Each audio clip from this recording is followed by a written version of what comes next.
Genesis chapter 38.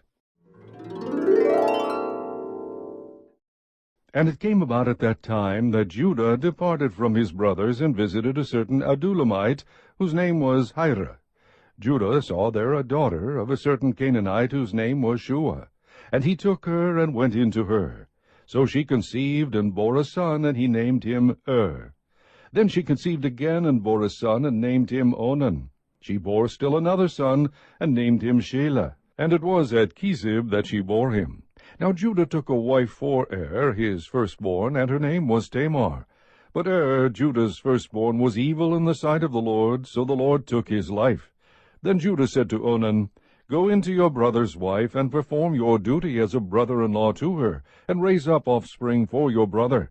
Onan knew that the offspring would not be his, so when he went into his brother's wife, he wasted his seed on the ground, in order not to give offspring to his brother.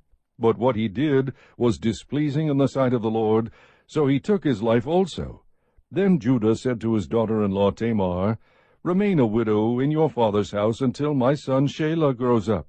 For he thought, I am afraid that he too may die like his brothers. So Tamar went and lived in her father's house. Now after a considerable time, Shua's daughter, the wife of Judah, died. And when the time of mourning was ended, Judah went up to his sheep-shearers at Timnah, he and his friend Hira the Adulamite. It was told to Tamar, Behold, your father-in-law is going up to Timnah to shear his sheep. So she removed her widow's garments, and covered herself with a veil, and wrapped herself, and sat in the gateway at Enaim, which is on the road to Timnah. For she saw that Shelah had grown up, and she had not been given to him as a wife. When Judah saw her, he thought she was a harlot, for she had covered her face. So he turned aside to her by the road, and said, Here now, let me come in to you. For he did not know that she was his daughter-in-law. And she said, What will you give me, that you may come in to me? He said, therefore, I will send you a young goat from the flock. She said, moreover, Will you give a pledge until you send it?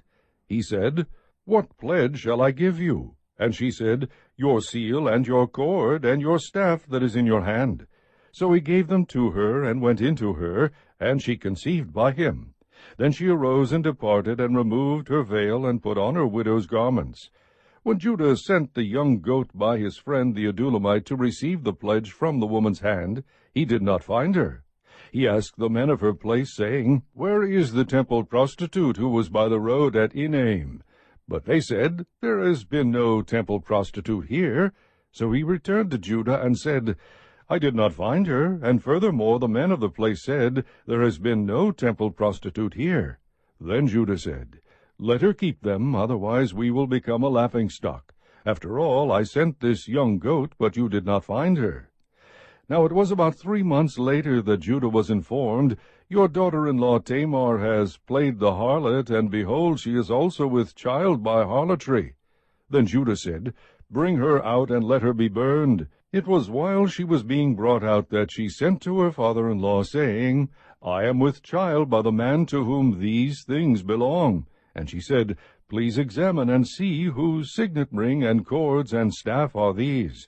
Judah recognized them, and said, She is more righteous than I, inasmuch as I did not give her to my son Shelah. And he did not have relations with her again. It came about at the time she was giving birth that, behold, there were twins in her womb. Moreover, it took place while she was giving birth. One put out a hand, and the midwife took and tied a scarlet thread on his hand, saying, This one came out first. But it came about as he drew back his hand, that, behold, his brother came out. Then she said, What a breach you have made for yourself. So he was named Perez.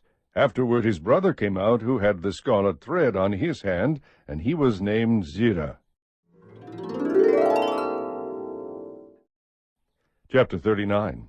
Now Joseph had been taken down to Egypt, and Potiphar, an Egyptian officer of Pharaoh, the captain of the bodyguard, bought him from the Ishmaelites, who had taken him down there. The Lord was with Joseph, so he became a successful man, and he was in the house of his master the Egyptian.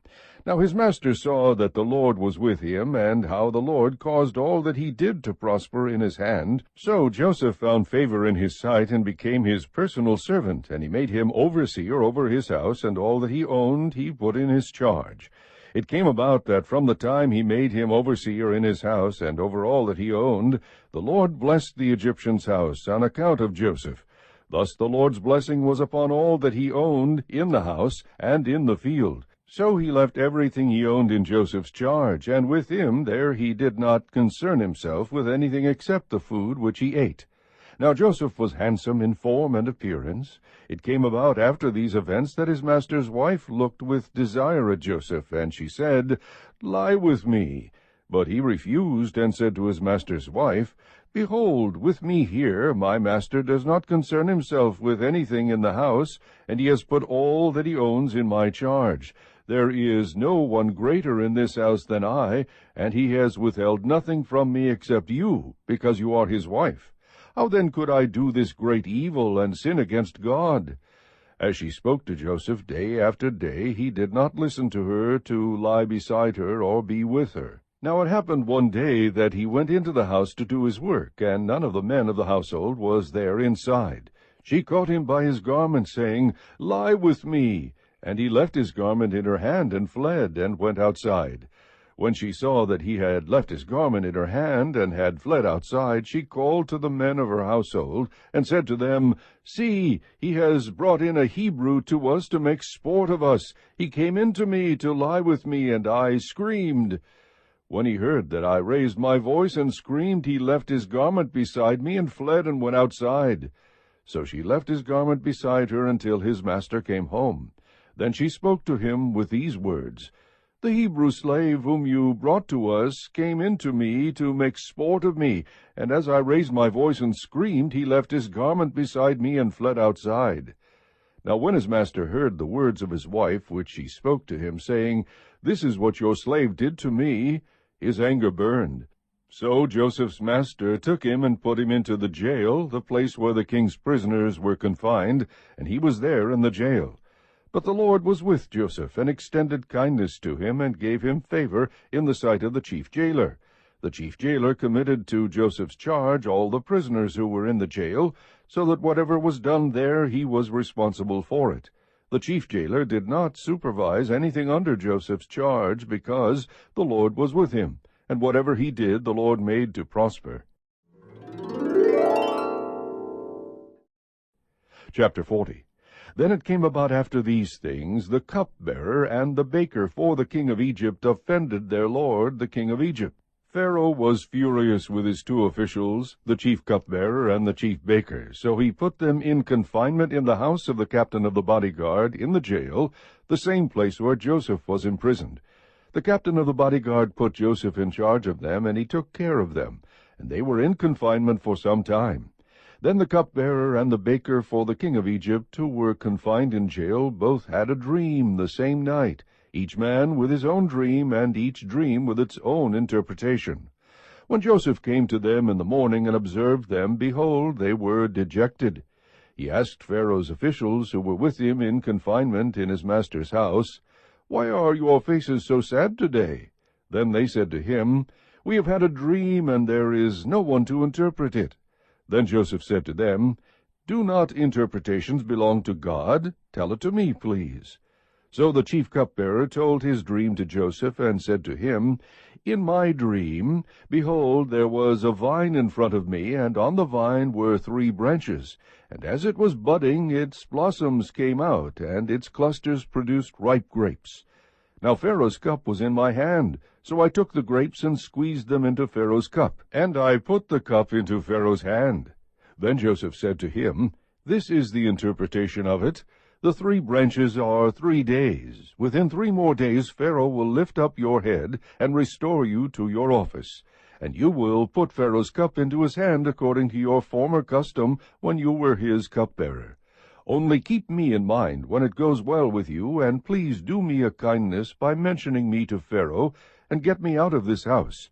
For I was in fact kidnapped from the land of the Hebrews, and even here I have done nothing that they should have put me into the dungeon." When the chief baker saw that he had interpreted favorably, he said to Joseph, "I also saw in my dream, and behold, there were 3 baskets of white bread on my head, and in the top basket there were some of all sorts of baked food for Pharaoh, and the birds were eating them out of the basket on my head." Then Joseph answered and said, "This is its interpretation. The 3 baskets are 3 days. Within 3 more days Pharaoh will lift up your head from you, and will hang you on a tree, and the birds will eat your flesh off you."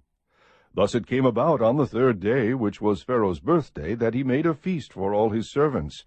And he lifted up the head of the chief cupbearer, and the head of the chief baker among his servants. He restored the chief cupbearer to his office, and he put the cup into Pharaoh's hand. But he hanged the chief baker, just as Joseph had interpreted to them. Yet the chief cupbearer did not remember Joseph, but forgot him.